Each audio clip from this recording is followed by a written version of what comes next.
Assalamualaikum Bu. Jadi perkenalkan Bu, saya Dr. Wilda yang bertugas di Poliklinik ini. Jadi Pak Bu, berdasarkan hasil anamnesis tadi, untuk menunjang kembali diagnosisnya Ibu perlu dilakukan pemeriksaan tambahan. Nah, untuk pemeriksaannya itu prosedurnya mungkin akan nanti Ibu merasa tidak nyaman, tapi akan saya lakukan seprofesional mungkin. Mungkin Ibu nanti saya arahkan untuk buka jilbabnya, tapi Ibu bisa tenang. Kerahasiaannya pemeriksaan ini tidak sampai di luar ruangan ini, akan kami jaga baik. Ibu berhak menolak kalau misalkan tidak mau dilakukan pemeriksaan ini, tapi kembali lagi Bu, ini sangat membantu untuk menunjang diagnosis dari keluhannya Ibu tadi. Bagaimana Ibu, bersedia Jiki? Iya dong, bersedia. Nah, baik Bu, karena bersedia Jiki, Ibu bisa tunggu dulu, saya siapkan dulu alat dan bahannya Ibu. Baiklah, di sini saya akan menyiapkan alat dan bahan untuk pemeriksaan apusan cairan kulit.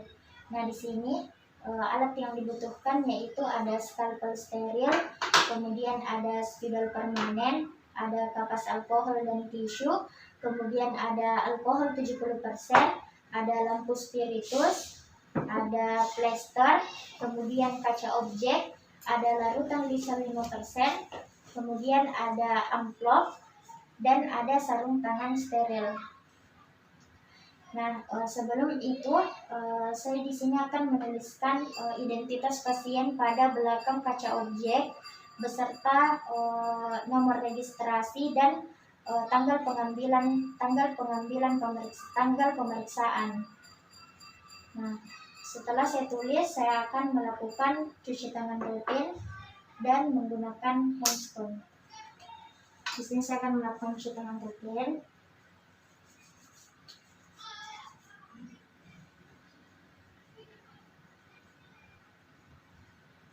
Nah, kemudian setelah itu di sini saya akan menggunakan handphone.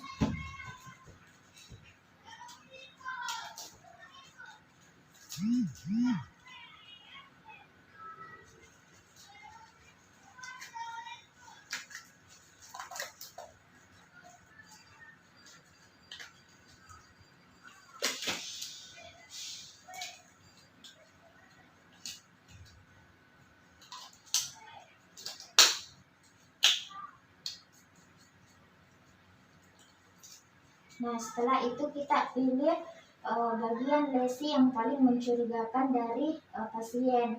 Nah, di sini saya memilih cuping telinga dari pasien.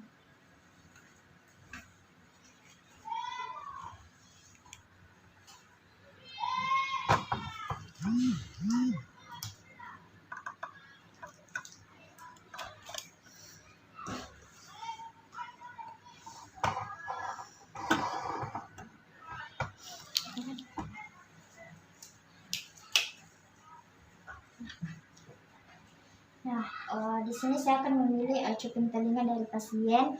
Jadi sebelumnya kita akan lakukan dulu tindakan, kita bersihkan dulu telinganya pasien dengan alkohol 70%.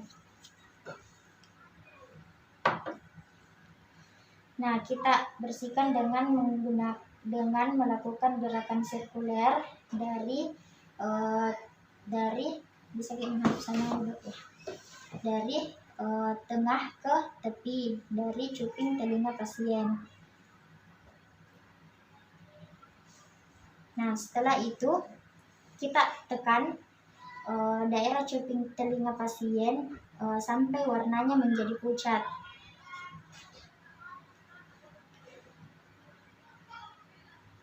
Nah, setelah itu kita ambil skalpel steril, kemudian kita buat sayatan dengan ukuran panjangnya kurang lebih 0,5 mm, 0,5 cm, kemudian dengan kedalaman kurang lebih 2 mm.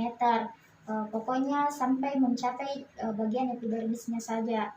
Nah, setelah kita buat sayatan, kita putar skalpel 90 derajat sambil kita kerok sisi dari luka. Nah, sampai kita rasa ada bubur jaringan dari epidermis dan dermis. Nah, kemudian setelah itu kita teteskan atau tumbukkan pada kaca objek. Nah, kemudian setelah itu kita tekan dulu dengan kapas alkohol bekas luka dari cuping telinga pasien tadi.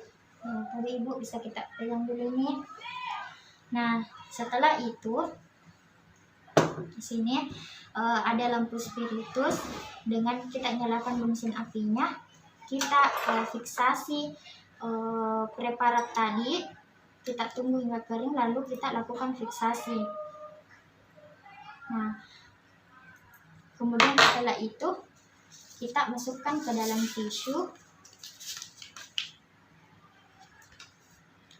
kemudian kita lipat dengan rapi dan baik. Kemudian kita masukkan ke dalam amplop bersama dengan surat pengantar beserta identitas dan keadaan klinis dari pasien. Nah, kemudian setelah itu kita plaster bekas sayatan yang dibentuk pada cuping telinga pasien tadi. Nah, setelah itu kita bersihkan meja kerja. Kita kembali bersihkan meja kerja yang telah kita tempati. Di sini kita cuci tangan dengan larutan Lysol. Kemudian kita buka sarung tangan steril, sarung tangan handphone. Kemudian kita letakkan pada larutan Lysol. Kemudian kembali kita lakukan cuci tangan rutin.